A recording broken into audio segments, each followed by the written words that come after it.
Hello everyone and welcome to the channel. Today in this video I shall be telling you uses of can in English. आज इस video में मैं आपको can के इस्तेमाल के बारे में बताऊंगा.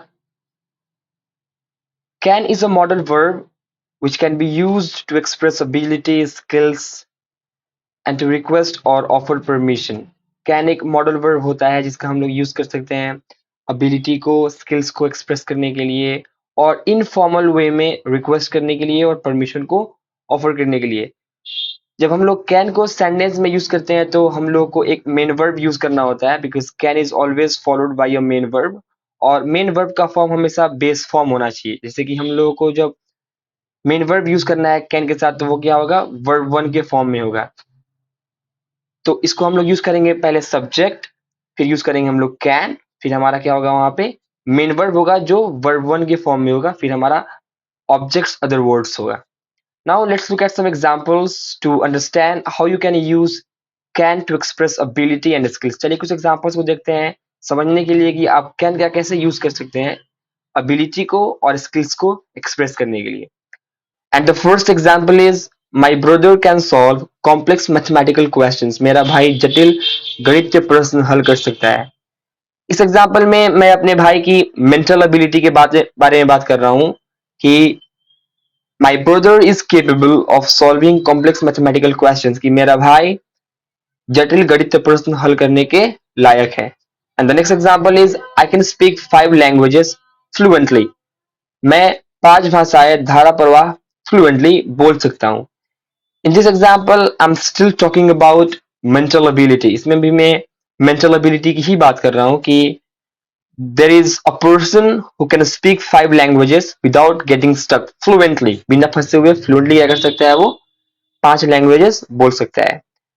The third example is he can lift 100 kgs. वो 100 किलोग्राम वजन उठा सकता है. इस एग्जाम्पल में मैं बात कर रहा हूँ फिजिकल एबिलिटी की कि एक आदमी है who has that ability to lift 100 kgs. उसके पास ये क्षमता है कि वो 100 kg वजन उठा सकता है. And the last example is he can play the guitar very well. वह गिटार बहुत अच्छा बजा सकता है. In this example I'm talking about someone's skills. इस example में मैं किसी की skills के बारे में बात कर रहा हूँ, खूबी के बारे में बात कर रहा हूँ कि there is a person who is capable and skillful to play the guitar very well. एक आदमी है जो माहिर है गिटार को अच्छे तरीके से बजाने में. Now let's move to the next slide. In the second slide, I'm going to tell you uses of can to request or offer permission in an informal way. इस स्लाइड में मैं आपको बताऊंगा कि आप कैन का कैसे यूज कर सकते हो रिक्वेस्ट करने के लिए और परमिशन को ऑफर करने के लिए इनफॉर्मल वे में. इसका मतलब होता है कि जब आप रिक्वेस्ट कर रहे हो अपने दोस्तों से या वैसे लोगों से जिससे आप पहले से परिचित हो तो वहां पे आप कैन का यूज कर सकते हो. और अगर आप परमिशन दे रहे हो अपने दोस्तों को कि भाई तुम मेरा फोन यूज कर सकते हो, भाई तुम मेरा बाइक यूज कर सकते हो, तो वहां पे भी आप कैन का यूज कर सकते हो. Now let's look at some examples. Can you pass me the salt. क्या आप मुझे नमक दे सकते हैं. Let's say my friend and I are having dinner together and there is salt over there on the dining table. मान लेते हैं कि मेरा दोस्त और मैं साथ में डिनर कर रहे हैं और सॉल्ट डाइनिंग टेबल पे रखा हुआ है where I can not reach by my self, जहां पे मैं खुद से नहीं पहुंच सकता हूँ. It is out of my reach. मेरे पहुंच से क्या है वो दूर है.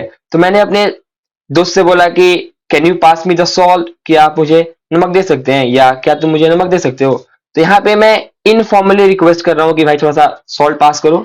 मैं ऐसा नहीं बोल रहा हूँ कि कृपया करके आप मुझे सॉल्ट दे दीजिए या कृपया करके आप मुझे नमक पास कर दीजिए. मैं ऐसा नहीं बोल रहा हूँ. मैं यहाँ पे इनफॉर्मली बोल रहा हूँ because he is my friend so I don't need to be that much polite. उतना यहाँ पे हमको पोलाइट होने की जरूरत नहीं है.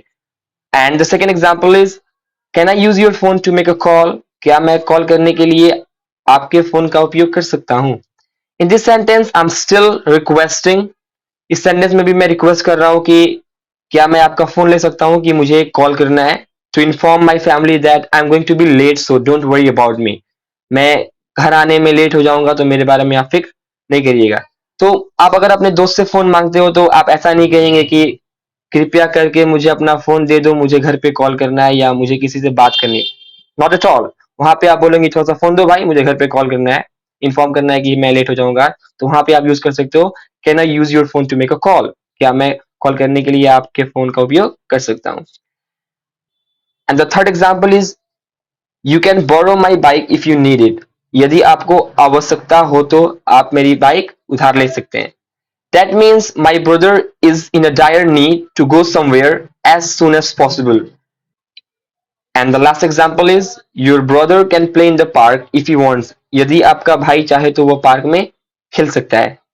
चलिए इस एग्जाम्पल को एक एग्जाम्पल के साथ समझते हैं। Let's say I own a park and my friend and I have come to that park in an evening stroll. हम लोग शाम के शहर के लिए यहाँ पर आए हुए हैं। And my friend's brother has come with him, और मेरे दोस्त का भाई उसके साथ आया हुआ है, who is just 8 years old, जो बस 8 साल का है। तो मैंने उसको देखा and it seems like my friend's brother wants to play in the park, ऐसा लगा कि वो पार्क में मेरे दोस्त का भाई खेलना चाहता है। तो मैंने वहां पे बोला कि your brother can play in the park if you wants, that means I am offering the permission so that my friend's brother can play in the park, ताकि मेरे दोस्त का भाई पार्क में खेल सके। That is all from the video. I hope this video has been helpful for you. And if you have not subscribed my channel yet, please subscribe the channel and press the bell icon. And don't forget to like the video. Bye bye.